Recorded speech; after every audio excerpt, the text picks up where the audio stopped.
Vanessa.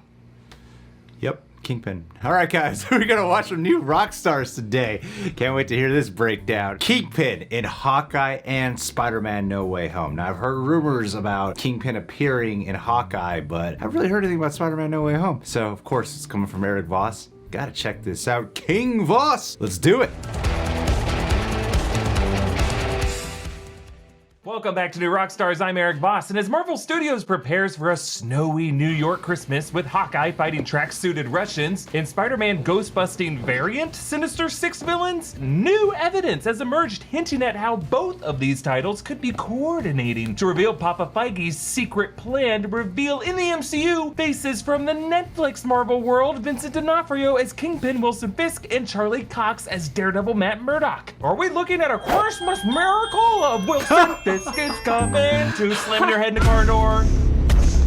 Never forget that. I'm going to break down all the new clues for Kingpin's rumored appearance in Hawkeye, as well as the possibility he could be the mystery sixth villain of Spider-Man No Way Home, and lay out the timeline of how many advent calendar windows we gotta open before we get to the Fisk flavored chocolate. It tastes like blood. Okay, really quick. I'm gonna wait to hear what Eric Voss has to say. I don't believe Kingpin would be the sixth villain of the Sinister Six, because usually, traditionally speaking, Kingpin is usually one who assembles the Sinister Six. He's usually the man behind the curtains, pulling the strings a little bit here and there. So that's why I wouldn't think he's the sixth member, but you know, it's Mr. Voss. I'm always curious to see what he has to say. Ever since Netflix canceled Daredevil and its other Marvel titles, and those film and TV rights have reverted to Marvel, fans have been begging Feige to formally canonize Cox and D'Onofrio in a Marvel Studios title. After rumors of Cox being spotted on the set of Spider-Man No Way Home, the trailer did show someone meeting with Peter Parker when he was in custody, whom many speculated could have matched the soft, furry arms of Charlie Cox, playing Matt Murdock here, Peter's defense attorney. Now, I argued that it would be a bit weird for someone defending Peter to slam those files so aggro-like, and that this guy's body type doesn't really match Charlie Cox's. Indeed, when Cox was asked about this by comicbook.com, he confirmed, I can promise you,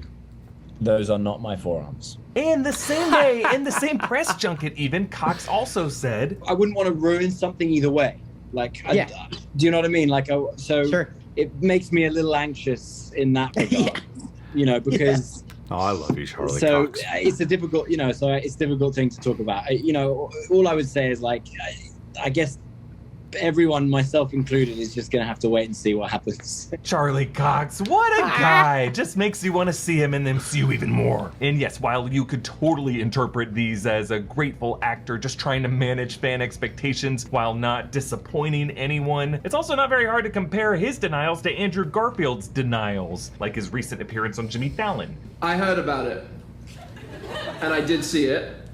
And it's a Photoshop. It's just impossible to know what to believe these days in the world of nerd news. Okay, well, hold on a second. I don't know if Eric Voss knows this, but there were people who took screenshots of the IMAX trailer and they showed the guy's face, and it is not Charlie Cox's face. I believe it's the guy who says in the trailer, "Your drone's the one who's already interrogating Peter." And they do show that same guy walking into the interrogation room, and he doesn't have a cane or anything like that, which already is an indicator that it's not the blind lawyer Matt Murdock. So yeah, it's already been disproven that is not Charlie Cox. That being said, I still believe he's in this movie. They CGI'd that actor over him. Don't believe anything. But the case for Kingpin just got way more compelling with the Hawkeye trailer, which gave us some actual evidence pointing at his existence in this world. The series is confirmed to adapt the 2012 Matt Fraction run of the comics, so evident of an influence that the series logo was taken directly from the cover page of that comic series, which you don't often see Marvel Studios do. This show will introduce the Russian gang of the tracksuit Draculas, a group told you they're the Draculas, Draculas, and features an so many auction people said I was scene wrong. speculated to be Okay, the auction enjoy this organized by Madame moment. Mask in the Matt Fraction run, in which Kingpin bids on a tape of Clint Barton assassinating a dictator. In the case of the show in the MCU, it could be footage of Barton slaughtering members of that cartel in Mexico, or the Yakuza in Tokyo, something this world hasn't yet publicly linked with Clint Barton, and therefore could be what scares him into standing Zane in New York in order to stop Kate Bishop from moonlighting as that Ronin assassin figure. Actually, if you think about it, it's a similar dilemma Peter Parker now finds himself in No Way Home. The public now linking his face with war crimes. But in this case, Clint Barton actually did the stuff. I mean, arguably justified, but you know, enough to turn Black Widow's stomach from finishing that peanut butter sandwich. There's also the fact that this Hawkeye series will introduce Maya Lopez Echo. Echo worked for Kingpin for a time in the comics, and her father was killed by Kingpin, and her father has been cast in this series. Maybe we can find some answers on Twitter. Yep, you thought we forgot, but nope, it's time for a tweet down.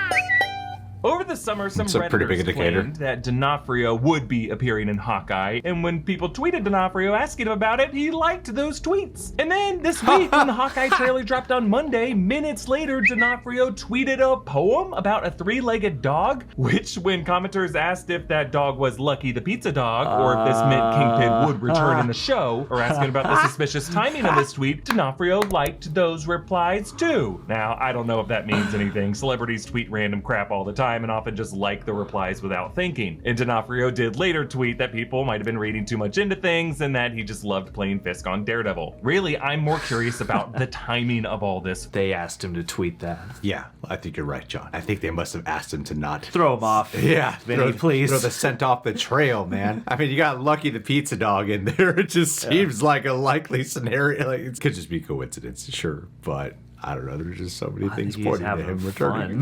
And he's in a position where he's not the most visual of all the rumored actors. You know, and I've said that I think the Mandarin in Shang-Chi is my personal favorite villain in the MCU. But if we're going to include the shows, Vincent D'Onofrio as Kingpin is my overall favorite villain from all of the Marvels so far. So I would love for him to be in this. Spider-Man No Way Home will release right between Hawkeye Episode 4 and Episode 5. Now, at first, I didn't know how much to read into that because I assumed Hawkeye was going to take place on the first Christmas after the blip, December 2023, which would be a year before No Way Home, just based on Lila Barton saying this is our first Christmas together in years. But a set photo shows a sign that reads Happy New Year 2025, meaning this must be December 2024. So either Clint just like blew off his family for Christmas 2023 or Lila is full of crap, but either way, this confirms it. Hawkeye is actually going to be taking place around the same time chronologically in universe that Spider-Man No Way Home takes place, and also in the city of New York. That means that any citywide events that go down in No Way Home should affect the world of Hawkeye and vice versa. And we just cannot ignore that both Avengers here are being motivated by publicity scandals. On top of all the clues I mentioned, Hawkeye including the Kingpin associated characters of Echo and the Tracksuit Draculas, and that footage auction subplot. Hawkeye looks like the first MCU title to truly explore Manhattan's criminal underworld, at least without the influence of Avenger-level technology, and if you consider that Spider-Man Far From Home removed that whole sequence where Spider-Man fought the Man-Freddy crime family, I mean, this show looks completely Iron Man-free, at least beyond the footlights of Broadway. And famously, in the Marvel world, everything below the skyline in New York is supposed to be Kingpin's turf. Now, in No Way Home, a total of 5 famous Spider-Man villains have been confirmed: Doc Ock, Green Goblin, Sandman, Electro, and the Lizard. A number of rumors have said that there will be a 6th villain that Marvel is currently keeping under wraps. I think all that is missing from this villain lineup is a local with the smarts to rally them to a cause of ruining the life of the friendly neighborhood pest who keeps costing him business, someone like Wilson Fisk. So for Hawkeye, we gotta be on the lookout for any signs that New York's organized crime answers to someone up top. Because if so, and if Marvel lets Vincent D'Onofrio reprise this role, folks, it's just a matter of time for defense attorney Matt Murdock, Charlie Cox, to come to the defense of honorable vigilantes like Peter Parker and Clint Barton. I just think he will be a different set of arms than those in the trailer. You know, I find that really interesting because I know Agents of S.H.I.E.L.D. had a similar debacle that they had to run through after the events of Captain America Winter Soldier. They were not given a heads up about what Winter Soldier was doing, so then they had to change the trajectory of their series due to what happens in Winter Soldier. It would be pretty cool. I don't feel like it's likely, though. I think Hawkeye's just going to do whatever Hawkeye's doing, because we don't know